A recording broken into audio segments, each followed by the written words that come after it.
luces, jazz y desenfreno. Bienvenidos a la década en la que el champán corría como el agua y el dinero como el aire. Los felices años 20. Las faldas suben, los coches rugen y en los clubes clandestinos el saxofón se convierte en el rey de la noche. Todos bailan, todos apuestan, todos creen que el futuro es una fiesta eterna. Hasta que alguien apaga la música. Octubre de 1929. Wall Street se derrumba, los sueños se desploman y el rugido de los años 20 se convierte en un silencio que duele.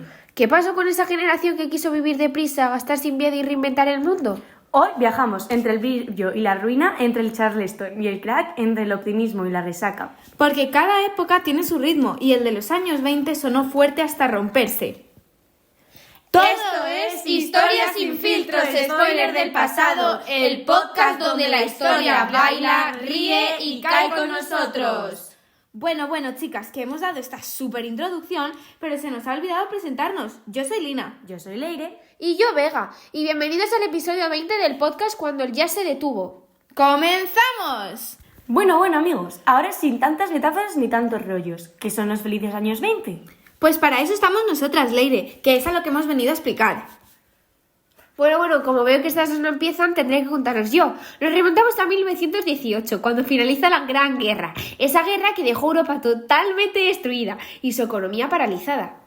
Sí, como dice Vega, en este momento Europa estaba muy mal. Además, todo ello se unió a esta gran pandemia, la gripe española, que hizo que millones de personas murieran. Pero chicos, no os penséis que se llamaba así porque todo se inició en España, ni mucho menos. Se conoce así porque todo el mundo pensaba que se inició en nuestro país, porque España, al ser neutral, tenía libertad de prensa e informaba de todo lo que estaba causando esta pandemia. Y por ello, los países extranjeros pensaron que se inició aquí. Y volviendo a hablar de la crisis económica del país, hay que marcar dos fechas muy importantes. Cuando Alemania no pudo pagar la indemnización de guerra impuestas en Versalles en 1923 y por ello Francia invade la cuenca de Ruhr y también... ¡Ay, qué fecha era! 1925, cuando se firma el Tratado de Locarno y la mayoría de países reconocen las fronteras impuestas en la Paz de París. Todo eso mejoró la seguridad internacional y con ello la economía. Esto beneficia a Estados Unidos convirtiéndose en la principal potencia económica mundial. Pudo desarrollar su industria, mejoró sus condiciones de vida y aumentaron los bienes de consumo, como los automóviles o electrodomésticos. Hablando de los cuales... Ahora mi mujer a presumir de lavadora. ¿Me la regaló? ¡Oh! Y mi nueva Edesa funciona de maravilla. Y tan bonita. Lo importante es cómo lava. Mira, la gente no es tonta. Y por algo en más de 2 millones de hogares tienen Edesa. Y esto es lo que se conoce como felices años 20 o... American Way of Life. ¡Exacto! Además, la gente comenzó a invertir en bolsa. Un error absoluto, vamos. Bueno, sí, Vega, ¿me dejas acabar? Sí, perdón. Lo hacía con la esperanza de enriquecerse rápidamente, a menudo pidiendo préstamos para comprar acciones. Toda esa prosperidad durará muy poco y esos felices años 20 que ocultaban la mala situación económica morirán. Qué dramática eres, hija. Y estallaría el crack del 29. ¿Qué es el crack del 29? Pues ahora lo veremos, ¿no? Así es, hablaremos de las causas del crack del 29. Son puntos fascinantes donde fliparéis. Pero chicas, no hagáis spoilers. Lleva razón, Leire. Antes de que se nos escape, vamos a contarlo con detalle. Destaca la sobreproducción, debido a que las fábricas y el campo producían más de lo que la gente podía comprar. Prácticamente lo que sucede con los iPhones, ¿no, chicas? Aunque la gente los compre, los precios son descomunales. La verdad que te doy toda la razón. Los precios son muy altos, aunque mucha gente los siga comprando. Poco a poco irán subiendo de precio. Hablando de iPhones, ¿no será...?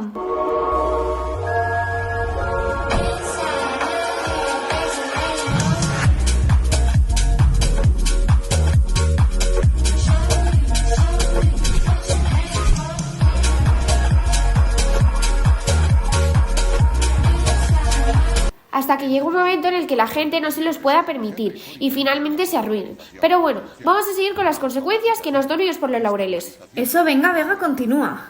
El subconsumo es otra de las cosas a destacar, debido a que la mayoría de la población tenía bajos ingresos, por lo que no podían consumir tanto.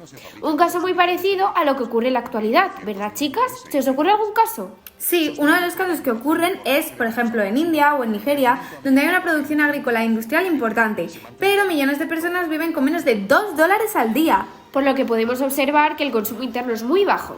Así es, chicas, y una que estuvo muy presente en nuestro país fue la crisis de 2008, donde las familias redujeron sus consumos, lo que provocó que las empresas vendieran menos y que así se frenara la recuperación económica. Este caso tocó muy cerca a todas las familias españolas de la época. Sí, donde muchas familias lo pasaron realmente mal para poder salir adelante, pero ahora sí es momento para pasar a la siguiente causa. Lleva razón, Leire. La siguiente causa sería la especulación bursátil. Y os preguntaréis, queridos oyentes, ¿qué significa? Pues esto quiere decir que las acciones subían sin control y muchos invertían con dinero prestado. Entonces, chicas, esto quiere decir que pese a no tener suficiente dinero, la gente iba a los bancos para pedir un préstamo y así poder invertir. Así es, aunque suene extraño, mucha gente sigue haciendo esto. De esta manera, si les sale bien, aparte de devolver el préstamo, se quedarán con dinero extra. Tenéis razón, chicas, la verdad que la gente tiene la cara muy dura y en vez de ahorrar para poder invertir, piden préstamos para ello. Pero eso sí, si les sale mal... Se puede meter en un gran lío. Ya te digo, ahora sí, vamos a por la última causa. Como bien dice Lina, vamos con la última causa, que sería el endeudamiento debido al dinero que le debían numerosas personas y países europeos a Estados Unidos era muy grande. Eso les pasa por ser tan caraduras, ¿o no, chicas? Pues sí, Leire, llevas toda la razón. No se puede ir con tanto morro y encima beneficiarte de ello. La verdad que tenéis toda la razón, chicas. La gente muchas veces mata por dinero, pero ¿qué le vamos a hacer? Eso es, pero continuaremos con las consecuencias internacionales. Así es, chicas. Decidme algunos países que participaban. Alemania, Austria... Gran Bretaña Francia y Japón. Aunque esto lo dejaremos para el siguiente capítulo, aunque como podéis ver al final ha caído algún que otro spoiler. Bueno, para continuar vamos a hablar de lo importante, el estallido del crack. En octubre de 1929, el mercado de valores de Nueva York se desplomó, causando que se diese el Jueves Negro, cuando el pánico se desató, que para quien no lo sepa, fue el 24 de octubre y más tarde... Sí, bueno, lo que ocurrió más tarde fue el Lunes Negro del 28 de octubre, cuando el verdadero desastre llegó con una caída del 13% en el Dow Jones. Más tarde llegó el Martes Negro, el 29 de octubre, cuando millones de acciones perdieron su valor, pues se negociaron ni más ni menos que 16,4 millones. La bolsa cayó en picado y miles de inversores quedaron arruinados, iniciando una crisis económica mundial conocida como la Gran Depresión. Continuamos con las medidas adoptadas por Estados Unidos y Japón. Con respecto a Estados Unidos vemos el New Deal. Hay que recalcar una figura, ¿verdad, chicas? ¿Cuál era? Herbert Hoover, que fue el presidente que intentó aplicar las medidas liberales clásicas como... Quisiera hablar de paz. Estamos engañados con las habladurías sobre la guerra. Nuestras mentes se están preparando para aceptar la guerra como algo inevitable en el mundo. Bueno, lo que acabáis de escuchar es un fragmento de uno de los discursos de este. Bueno que sí, seguimos con la reducción del gasto público y... La restricción de los créditos. Sin embargo, todo esto fracasó y fue en 1933 cuando el presidente Franklin D. Roosevelt puso en marcha el New Deal, que eran un conjunto de medidas para reactivar la economía, inspiradas en John Maynard Keynes. Ayudaba a los bancos, control estatal, apoyo a los agricultores... Para reducir la producción y aumentar los costes. Pero, a ver, como iba diciendo, también tenemos la subida de salarios y disminución de las horas de trabajo en la industria, y que se fomentarán las obras públicas y programas sociales para asegurar el poder adquisitivo de la población y fomentar el consumo. En el caso de Japón, esta apostó por la industrialización y la militarización. Al ser muy dependiente de las exportaciones a Estados Unidos. Bueno, que sí, impulsando la producción nacional y expansión militar. En busca de nuevos recursos y mercados en Asia. Pero vamos a ver, ¿me vais a dejar hablar a mí o no? Vale, dale. Bueno, y esto más tarde provocará futuros conflictos reservados para el próximo capítulo. Bueno, y ya acabando con este gran punto de la historia... Que esperamos que os haya encantado. Chicas, pero antes de acabar, dejadme hacer una conclusión. Vale. Ay, todo esto hizo que cambiara la historia económica del mundo. Porque mostró la fragilidad del capitalismo y... La necesidad de que el Estado interviniera para evitar más crisis futuras. Así que todo esto fue un gran cambio para nuestro día a día en la actualidad. ¿No os parece fascinante? Porque a mí mucho. Sí, Leire, sí. Pero creo que ya es hora de ir despidiéndonos porque a este paso no acabamos ni mañana.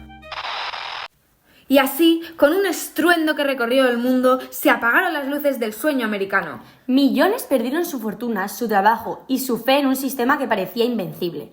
El jazz dejó de sonar, las fábricas cerraron y el mundo entero contuvo la respiración.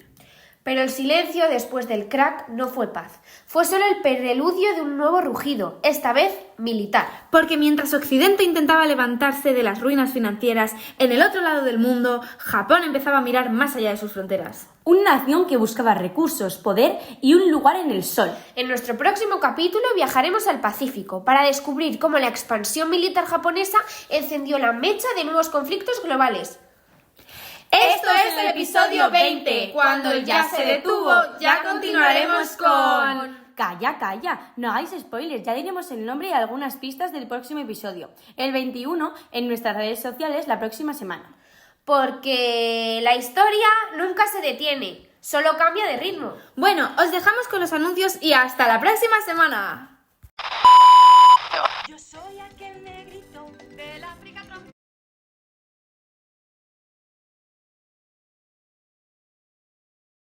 Del África tropical.